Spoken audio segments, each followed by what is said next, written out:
have had a unique career path that spans both the American and French contemporary music world. I mean, you mentioned this in our one-on-one session and in studio meeting, really appreciate it, but I want to hear more about that. How did your experiences in these different musical cultures initially shape your artistic voice? I kind of see it the opposite way. I Okay. see it as my artistic interests and passions shaped my life more than my life shaped my artistic passions, at least in the early stages. Mm-hmm.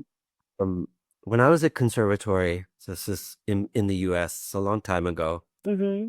you know, American music was very different from now, but it was really like there were two paths. You did one path or you did the other, right? Mm-hmm. And give sort of oversimplified versions of the two paths just for clarity's sake. I'm not trying to diminish the artistic power of lots of that music from people on both of these paths, but basically, you had the people who saw themselves as doing like serious complex music. And I think, though they wouldn't have put it this way, off at like if they were thinking about beauty, they were thinking about beauty in different ways. They were really thinking about, kind of making these for them, I think, fascinating objects. At that time, I would say the main influences were people like Elliott Carter. They talked a lot. If they give conferences on their music, they would talk a lot about set theory stuff. And then you had the people who were very opposed to those people. And in fact, a lot of if you would hear them talk, and you still heard it when you were at school, sometimes visitors, they would spend their time talking these kind of like straw men of these composers who want ugly music, because no composer ever wanted to write ugly music, but they were concerned with what they saw as expression and beauty, and they saw the road to that as looking backwards and going back to models from music that they felt still had those properties that they felt a lot of contemporary music had lost. Right. Found this I found on the one hand, I found this choice, having to make this choice really stupid. And on the other hand, I also found like in a certain way, I found there were a poverty of sonic imagination, right? Because all of the post-Carter music, including the thing I was writing, that they kind of had the same sound to them. And the other things also had very similar sounds, And I was really looking for a way to do something, personal with music. So you have to remember at the time, there was no internet, Yes. right? There were computers, but there was no internet. Right. The way you learned about things was very different from now. You Right. go to the library and you would like just browse through things you'd never heard of, and there would be weird import records, with the jackets written in languages you don't understand, and in that time I discovered particularly the music of Ligeti and Xenakis. But then really their music from the 60s, not your music, because there's a big delay before that stuff made it. And in their music, I found, it's not that I found that, oh, this is the greatest music ever, but it was music that was both really sonically convincing and didn't sound like anything else. It was like they really made sonic structures that sounded different. I found this really appealing. I discovered Xenakis's book, Formalized Music, which again was way too mathy for me. But the way of thinking about sound and register, and even just like the option of conceiving, what can you do with sounds? How can they be combined? What are the potentials of that? Right. What I really found disappointing in that music was if you read the way they talk about form, both Xenakis and Ligeti at that time really were had moved away from directionality in writing. Ligeti, I think, sometimes talked about panel forms. Stockhausen at the time were about moment form. But for me, honestly, when I think of music of the past, because I'm not someone who just like loves the melodies. I don't have the romantic sensibility that a lot of people do. But what to me is remarkably powerful is the way that pole of directionality, and that can be frustrated, that can be turned, and the way that that shapes large scale form. So that's something I didn't want to give up. So I started, on my own, and people thought I was crazy because, as a student, I had won some competitions like the student things people do. And, I'm like, no, I'm not going to do anything like this music anymore. And I started trying to like reimagine a music on my own, using kind of the sound world of that music, but integrating process and what I thought of as energy and the way things got more intense or less intense on all dimensions to shape kind of large scale direction. And, and so one summer, I was looking to go to a summer festival like people do, and applied to a bunch, and I got a scholarship to go to Fontainebleau, and I had never really spent time in France. I was like, oh, it'd be cool to spend a summer in France. And so I went to Fontainebleau, Tristan Murray and I met, and discovered very strangely that the I had been going through at the time, he went through himself like 20 years earlier. But of course, I'd never heard of Tristan Murray. Like his music is completely unknown in the US. Right.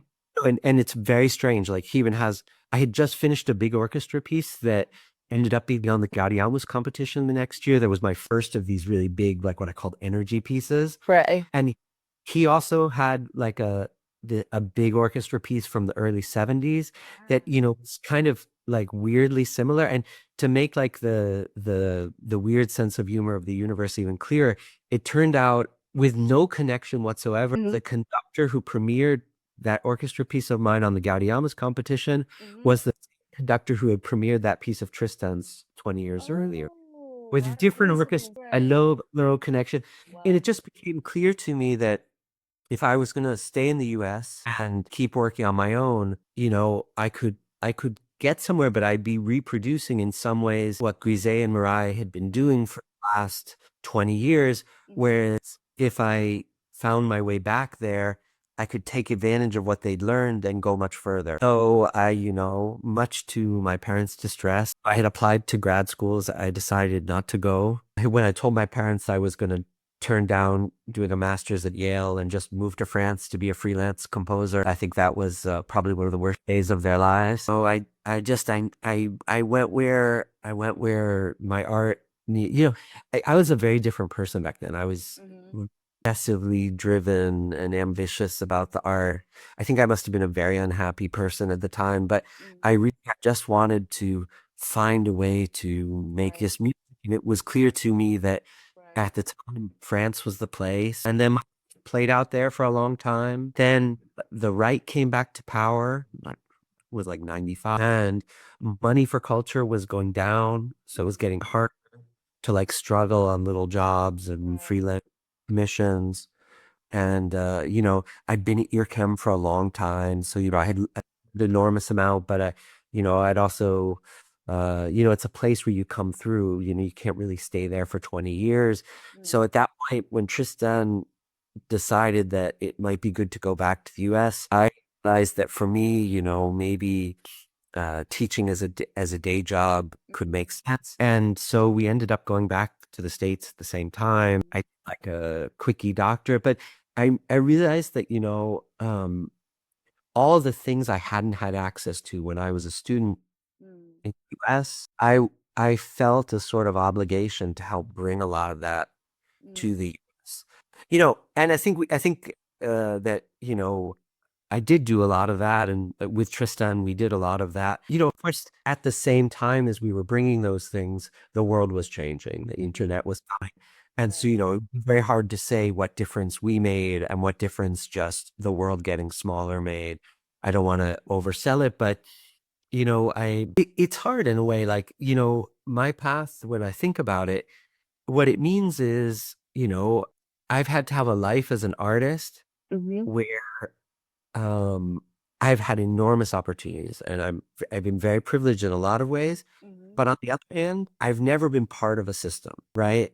In France, I'm an American. In America, I'm some near European. So I've been able to like chart my own path, but I've never been like comfortably in a system that either promoted me or, I've really, my projects are things I I sort of just have this drive to do and I try and put it together. Yeah, now it probably has advantages because, when you're in a system, those systems do tend to shape you to some extent, but they also make your life a lot easier. So, so if you look at all the things I've done and living in different places, I've just kind of followed where I felt I needed to be because I guess there isn't a place that is like home, at least not artistically. Now, finally, Berlin for me now, I think personally, emotionally feels a lot like home, but it's not really my artistic home. Like Germany, still, like become a bigger part of my artistic landscape, but it's still not, it's not the center necessarily. Mm-hmm. I see. You living like a nomad artist. Yeah, yeah, really. What? Like you're just like your life is just so futuristic. I was talking about it with friends, I think it's really hard for people to imagine now because like moving from country to country is absolutely still very difficult, Right. but it's so much easier than it was. Because when I was doing it, there was no internet. So even in France, like to figure out what paperwork you need to get a visa, you had to like go at 4 in the morning, wait at the line just to get the sheet of paper that told you what papers to gather and bring back and wait in line again at 4 in the morning. There were no appointments. There were no information sites. You had to do everything in person. It was a nightmare. Really want it. You had to really want it. So nowadays is the system maybe is much better than that days. Well, I mean, now like the system is still awful because, I think we live in a world that is deeply anti-immigrant in every way, and maybe getting more so, Mm-hmm. but information is a bit. Right, right, right. That's available. Yeah, right. Wow. So interesting story. Wow. From the beginning. Before we dive deeper into your work, could you share how your relationship with Tristan Muriel influenced your early development as a composer? You already mentioned that. You have more added to it? I think for both of us, it was a strange experience because I think both of us were people who had somewhat unusual ways of thinking. And for both of us, it was a very strange experience to meet someone who had a similar like way of thinking. Right. So, I studied with him honestly quite little. Like the lessons I've had with him, probably fewer than 20 in my life. But the thing is, in a certain way, once I knew that he existed and seen the steps, it made so much sense with where I was and what I've been thinking that I didn't really need to. So, I studied with him that first, I'd studied with him a couple of lessons at Fontainebleau, and then Mm-hmm. first year in Paris, we would meet like every 6 weeks or so for like a long class. And maybe it was every 2 or 3 weeks at the beginning. It wasn't every week for sure. And then like by that spring, like when he was going out of town, because he had a really early version of Patchwork at his place. It wasn't out yet. So like he would go out of town, like I would water his plants and I could use his Patchwork, and then, but that spring he was really late on a piece. And so I helped him finish the piece. And, after that we were, so like he would have his sketches, which were quite detailed. And I would like take the sketches and turn them into like final score pages. And then he would check them. Right. But it could keep sketching the end of the piece while I was finishing the score for the earlier parts of the piece. And, after that we were, close, since I would help him from time to time with projects. And it's hard to say, like his life and mine have been very intertwined over I see. over now, what, 35 years. So it's hard to, though I will say, like, it's a good thing and it's a bad thing. It opened opportunity. He's a brilliant man and a brilliant artist. And if anything, I would say, like, I think of a lot of the time. So I just did a big interview with him. It's coming out in German next year. Oh, And the introduction is like, in a certain way, he and we've been like privileged observers to each of our lives. He's maybe the one person who knows all my music, who has the ears and the knowledge to really fully get it. And I think in some small way, I've been a bit that for him over the years. But I will say, I see in myself, like, it has been good for me. It's what I wanted. Maître protégé relationship. Know a lot more about power dynamics than we did that. It's a complicated relationship, and it's one that I have very deliberately to avoid in my teaching. Um, and and I've had students who really wanted it and were quite angry that I wouldn't let them in closer. But I think in a certain way, though it has lots of short-term advantages, it's better that people find their own path. But for me, it's hard to imagine my path without it, also because this was what let me in to some extent to the French system as this American who arrived. My French was really terrible at the beginning, and I was really, I'll never be one of them, but I'm probably as close to being one of them as you can be without being one of them. Wow, very, very interesting story. I think that's the other thing that really struck me with Tristan and part of what came so close. Mm-hmm. My experience with my teachers when before Tristan, Right. I had some good teachers. I don't want to sound this as a knock on them. They were never people I could 100% believe in as artists. Like Mm-hmm.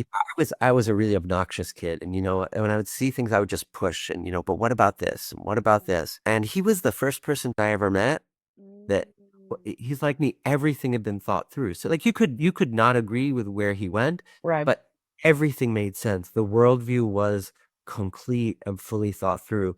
And that was tremendously powerful for me to see, like to be able to be around someone who I thought is like fully successful as an artist. Not sense that maybe I'm not saying necessarily he's the greatest artist who's ever lived, but like there is no his work is completely thought through, beautifully made, Right. like a true full artist, not like someone, it's not bad, but has these problems. Like his work, whatever you think of it, is whole. Right, right. I mean, I feel that whenever, I listen to his music, but of course yours too.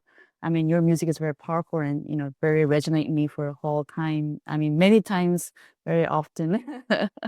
And then I often introduce your music to my friends and, musical friends too. So, what changes you've observed in music students over the years, and how has that influenced your approach to teaching composition? I mean, everything has changed, honestly. Right, right, Yeah, I mean, the thing is, like, me in particular, uh, I lived through the period where that first score I helped Tristan with, right. final score was done. The copyist did it with ink on skins. Was that the 80s? That is the very early 90s. Or the 90s? So Okay. there was computer notation. It was not so great.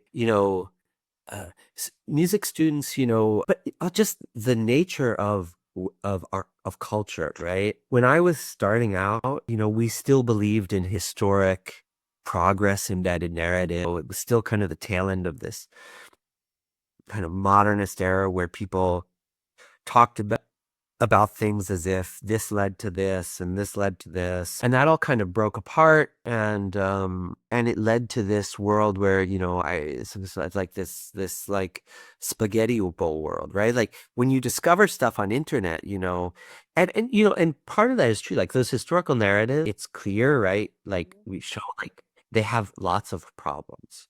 They're over reductive in many ways. They're not true, but they were also extremely powerful. Like when I first would go to EarCam and hear a composer talking, they would inevitably talk about their music, right? They would talk about things from music history, and here's this problem with this music, and this problem with this music, and so the output to all of the issues raised by the whole history of Western music is my music, which solves everything. Of course, it was kind of ridiculous, but it was this powerful way to wind narratives that incorporated the past and looked to the future. And as that went away, and people, because people who discover music on the internet have a very different relationship with past and time. They hear some very slow moving contemporary piece, and then that leads them to 14th century vocal polyphony, and 14th century vocal polyphony leads them to, I don't know, some sort of like drone pop artist who uses Right. plain went over like drum machines, and like it's this weirdly flat, it's all interconnected, but it's interconnected in not at all in historically embedded narratives. Right. it's it's embedded if anything, it's embedded in narratives of perception of reception, not in narratives of production. Right, right. And it means composers. So when I was starting out, I was reading the Xenakis and and even the stuff that Darmstadt people wrote, even though that wasn't the kind of music that interests me. Like I really thought about, in my early music, constructing these whole modernist worlds where every little detail was related to everything else, and these enormously complex kind of musical machine kind of clockworks. So now I think for students, you don't see that kind of thinking. I think, sometimes I describe, and again, this could sound judgmental, and I really don't mean it that way. It's really just a different nation. I sometimes call it like it's like, so for me, and I know this is true for like composers like Tristan's generation or Beatfer, and I talked about this a lot. A lot of it for us, the end result of what our music sounded like, so of course was really designed, but a lot of it's a consequence of all this other thinking. If you think of the iceberg, right? There's all this part underwater that we're trying to build language and this, and then to do that, that leads to a piece that sounds a certain way and does certain things. Right. And for students now, it's much more like scrolling online, right? Like they heard all these bits and pieces. They're like, oh, I want something that's like what this composer did in that section, but but instead of like that, I want a little more like this. And I want them to have something like this. It's kind of like shopping, right? Like, oh, I want like a shirt like that, but not in blue, maybe in red. And maybe instead of like, the high collar, the collar could be more. So it's not that they're not making their own things, but it's not coming out of this engagement with a reflection about language and where music should be going and what, it's not trying to make a system. Right, right. Then how would you advise on those students like? I mean, the thing is, the key thing is that you make music that makes sense for you. Like this is part of why, in my teachings, like I'm really reticent when I teach to share very much about how I make my music. Not because I want to keep it secret or anything. Like if a musicologist comes to me and wants to know things, I'll give them all the computer patches. I'll give them all sketches. Like there's nothing secret about it. But I've made my music the way I do because I lived the life that I lived. I have the brain that I have. I've read the books that I read. I have the interests that I read. Right. Like my approach makes sense only to someone who would be me, and I don't see myself in the kind of, like in the earlier in the modernist period, people had this kind of messianic thing. I'm going to reinvent music and create a great system for other people. My goal is to write the most impactful, beautifully made experiences that come out of my subjectivity. It's not for anybody else. The other thing is, I have to say, the way I write music involves a lot of calculation, like much more calculation than is common to students. And I think I feel pretty strong. Like, and for me, that calculation actually frees me as an artist. It lets me really make fairly complex structures, but without, spending ages on it, because I use the computers and being able to react to it, listening to mock-ups of it, and really find exactly what I'm looking for. But I know for a lot of people, when you start doing a lot of calculation, the calculation takes on a life of itself and it becomes about calculation. So for someone to go down, the road I'm on, you have to be someone for whom calculation doesn't become an end in itself. It's not something that you're going to get lost inside of. And so you have to have, the right kind of personality to think that way. Right. What was the vision that drove you to establish the Center for New Music at Boston University, and what challenges did you face bringing it to the life? So when I got there, you know, I think I was a very unusual hire for them. I was replacing Lucas Foss. My colleagues, lots of them went to Eastman or really in the American system. So I was, and, to a great extent have been through no fault of theirs, quite alone. And I have, in many ways a different view of musical world. I have a different kind of career than them. And so I wanted, so there was First of all, I wanted to improve the quality of students we were getting because we were getting good students applying, but because there wasn't enough financial aid, we were ending up losing them to other places. Love what we're creating? You can support us by joining our membership or simply like and share to help us grow. But I also wanted what I felt like a richer experience, people to have other points of view. So it came up at a certain point that there was like a faculty line kind of open, but it was like a it was like a shitty faculty line. Like it was not enough salary to hire somebody really great. But also, if you remember, Tristan was teaching at Columbia still at this time. Yeah. And I could see, that the problems when you hire some famous, really famous, really excellent composer, even an excellent teacher, but, they spend all their time like worrying about, protecting themselves and like, how do I give what I can to the students, but can't let it eat up my career and my art? And like totally legitimate concerns. I don't want to pick, it's not selfish. That's what you need to do. But I can't think about, like, so it's not enough money to get somebody great.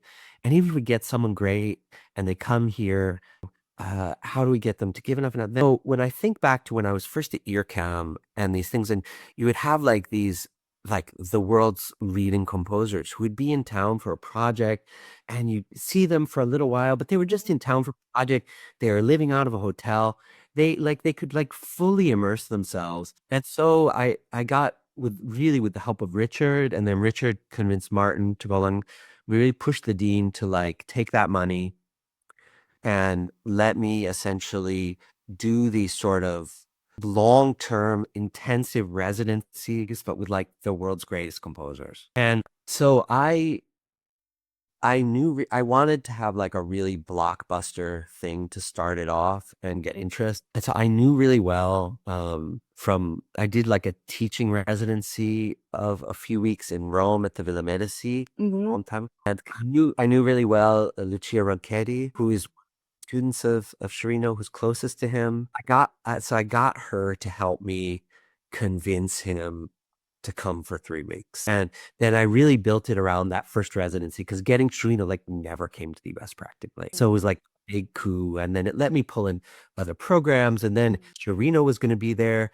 I started this tradition where I would go to ensembles and say, look, Sciarrino's going to be here.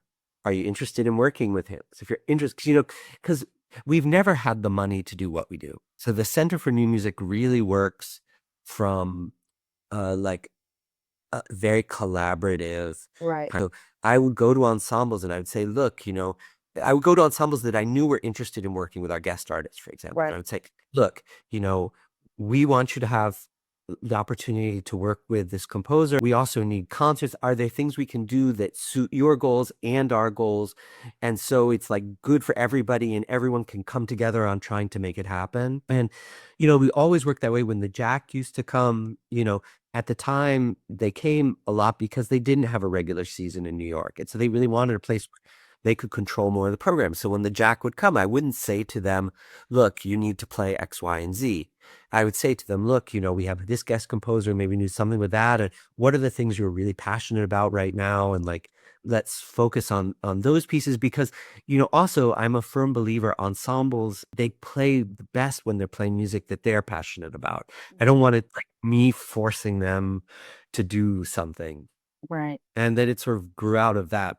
But it's always been, so how the Center for New Music, it's always been, very bare bone, me calling up people I know, scraping for pennies here and there. Right. Well, you have a really good connection with, like friendship and, fellowship and everything combined, and you create all the amazing jobs so far, and I really loved it. I really need to learn from, your art of negotiation and collaboration, process.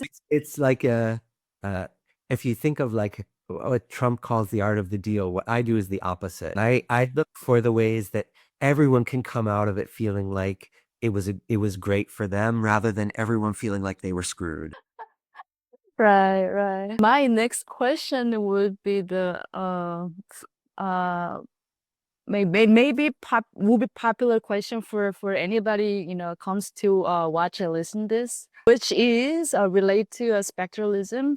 During my research after my school, I found more your name here and there. That was very interesting. I still resonate, and I had to, work on those topics and everything. So I really wanted to ask you about this too. So your name is often associated with spectral music. I learned all that from you though. How do you see this compositional approach evolving in coming decades? It's tricky. It depends what you mean by the term spectrum music. 'Cause, Right. no opinion needs to be put into a label. Right. So uh, in sciences, they often talk about like the strong definition and the weak definition, right? Like the strong definition is the one with a lot of limits that's very specific. The weak definition is much more broad. If we look at the weak definition of spectral music, right? Which is this idea, which was not unique to spectral music, to be fair. You already see roots of it going back, even into the late 19th century. Mhm. This larger focus on sound, which I would say is very tied with what happened in painting, right? The beginning of abstraction, you have painters saying, I make shape and color. I'm not painting a house. I'm not painting a person. I'm I'm doing color and texture and density. So this focus on, the material and people thinking about sound. This is important because, when I was in conservatory in the late 80s, I remember very clearly teacher like, just, doing one of these like questions to get a discussion started saying like, what is music? I remember very clearly 9 out of the 10 people in the class, the first words out of their mouths were notes or rhythms or pitches or rhythms. Some said notes, some said pitches. And then someone said like melody and things like that. Like it took like 20 minutes of discussion before anyone used the word sound.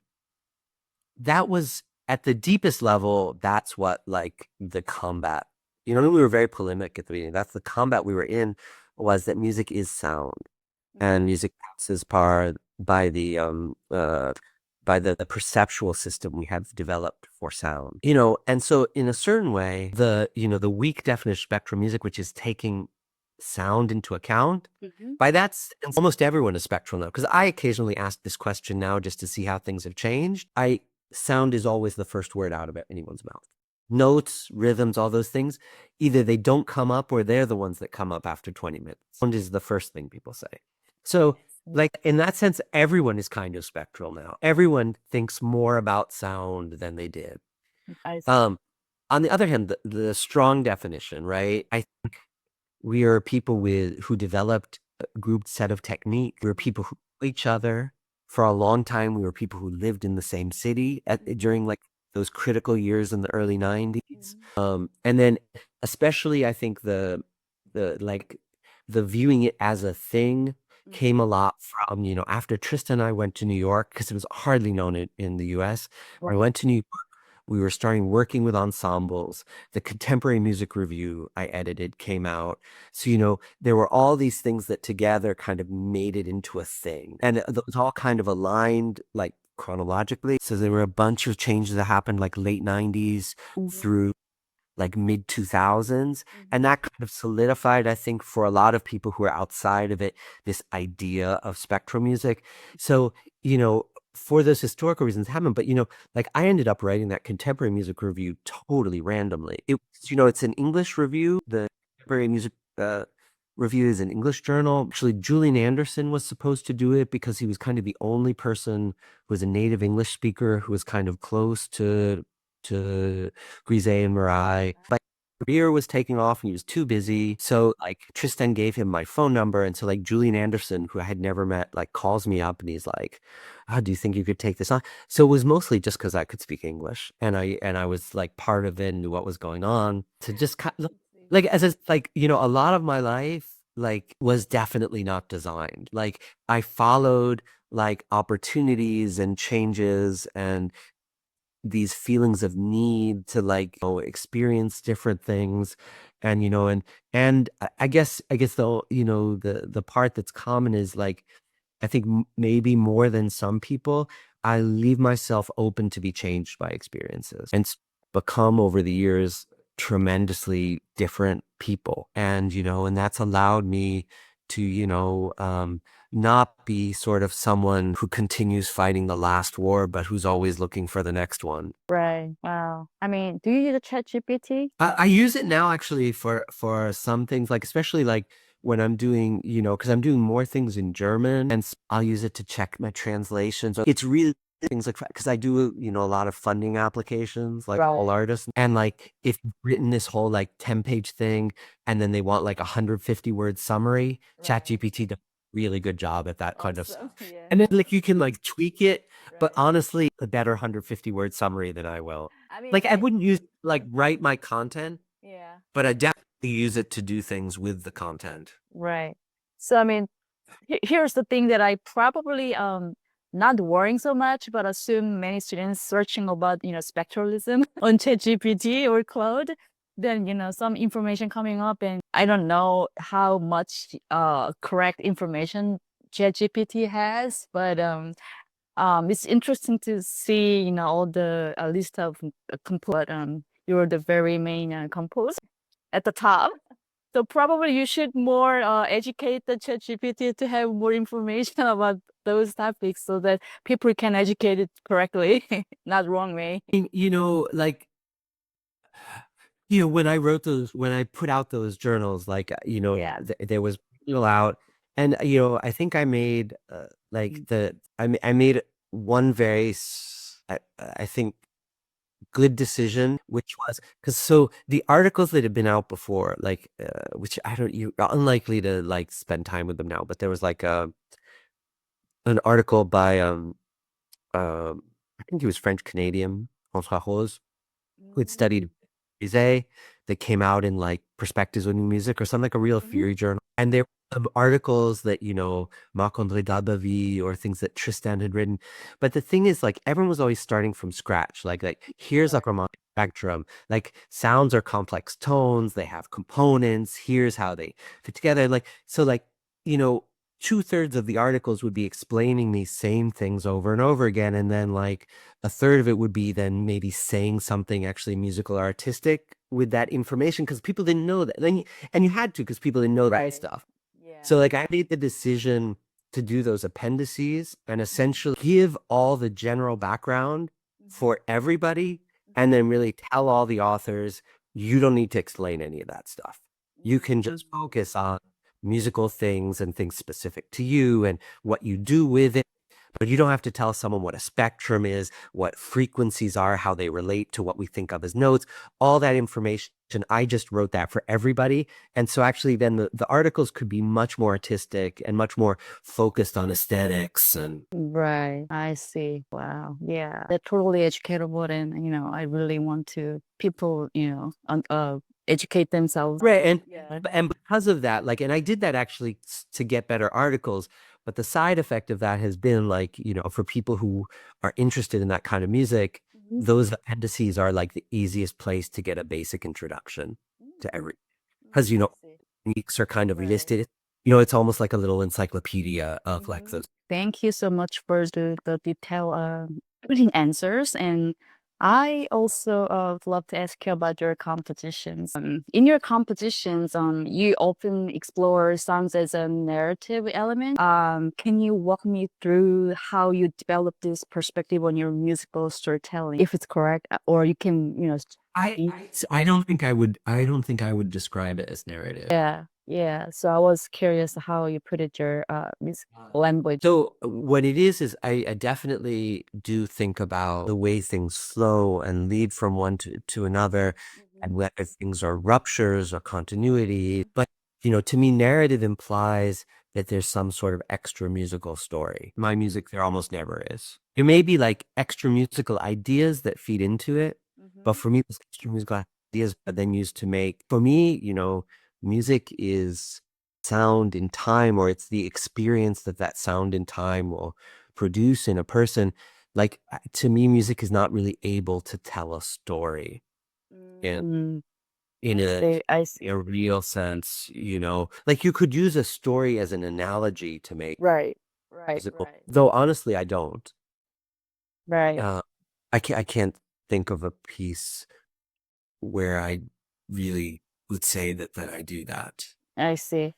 But I see your music compositions. Each title is very literature. So to me, like sometimes, probably you have some sort of. So it's usually a more conceptual thing Oh, that, okay. so I don't know, like the little accordion piece, right? Just as much entangled with other matters, which is way too long as a title, but Yeah.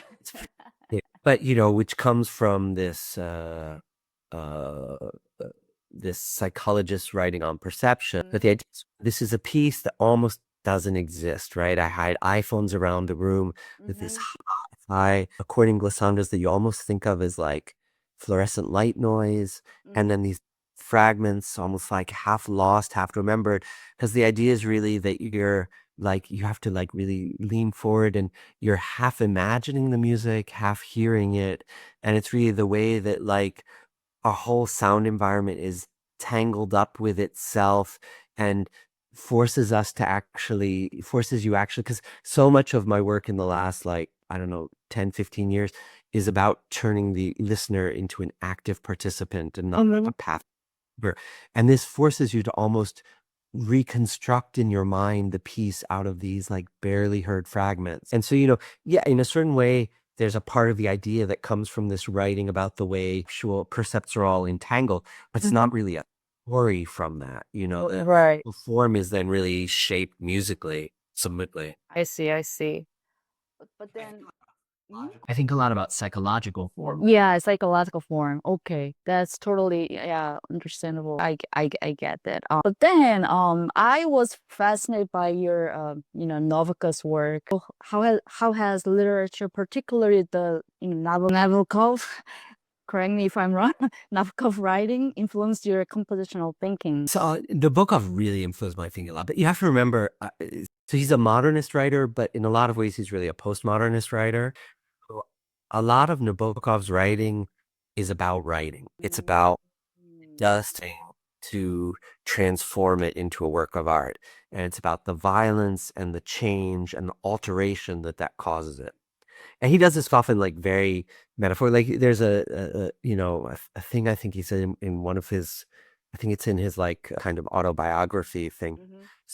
Like it's something, when you paint a sunset, right? In a way, what you're doing is you're murdering the sunset, because the sunset itself, no one will remember. They'll remember the picture sunset. So what you're doing is you're like killing the sunset and replacing it with a doppelganger. Then hence that isn't the real thing, but has the ability to last. And the art kind of does this. This is why often there are these, his books almost always have like murders or rapes or other things in them, because they're the metaphor for like what art does to memory. Like it gives it the sense, but it destroys like the actual thing in order to do it. Like art is not life. Right. Right. And Lolita in particular is very explicitly about the making of the book you're reading in that kind of postmodern way. And my show on it, which was really, it really was the beginning for me of a path that in many ways I'm still on. That show in particular was about like it's like being inside the head of a madman, and the show is being made as you're hearing it. So essentially you're hearing from his subjectivity the thing he's making as he's making it. Right. And that idea of changing the audience perspective and making them inside of it really has flowed on in almost everything I've done since then. And, that's not exactly what Nabokov's point was, but I definitely found my way to it through his. Right. Right. That was like genius piece I ever experienced from your imaginary. Massively, yeah. Relate to that, your work in like immersive musical theater creates unique experience and environments, right? So was there a specific moment or project that first revealed the potential of these approaches to you? So first piece that really does that full on is Take My Hand. Oh, yeah. And so Take My Hand grew out of there's a piece of video art it's in the MoMA's collection by Dan Ham that's called Rock My Religion. makes these weird visual parallels between like rock festivals and people go in mosh pits and like Attic religious traditions like Shakers, and speaking in tongues and holy seizures. And it really got me thinking about these kind of participatory, social, ecstatic rites. And it was at that point in researching that was when I actually first went to like Berghain and first discovered Berlin club scene. And this kind of like these durational events that really happen to you and that you're part of. And that sent me down a road. And so I think there's something enormously powerful that I still have a long way to go to, I think, go as far with this as you can. But it's really difficult because the institutions of contemporary music, these events are too weird for them. Like, it's not even it's too weird. It's just like, they want people in the audience and they want the stage and they want the concert to be like a certain, they'll sometimes do a long thing, but it's really tricky. It's really hard to get them to imagine a really different kind of event where music is, but like where it all works differently. They have a format.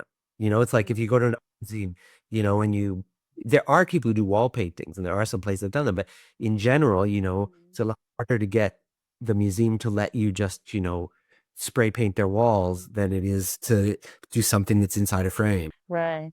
That was so cool. Right. And relate to that maybe, or the general of your work. Technology seems integral to many of your works. Has there been any technological breakthrough or innovation that fundamentally changed your compositional process? I suppose the one technology that most changed me was really when we started developing tools for computer-assisted composition. Computer-assisted composition has definitely changed the way I think, the way I work, everything, because it lets complexity not be an issue, right? Like I can make something very simple or very complex. They're both equally easy because Right. the calculations are nothing for the computer. So I can really find just the right thing, no matter how complex or simple it is. That's true. Maybe one last question.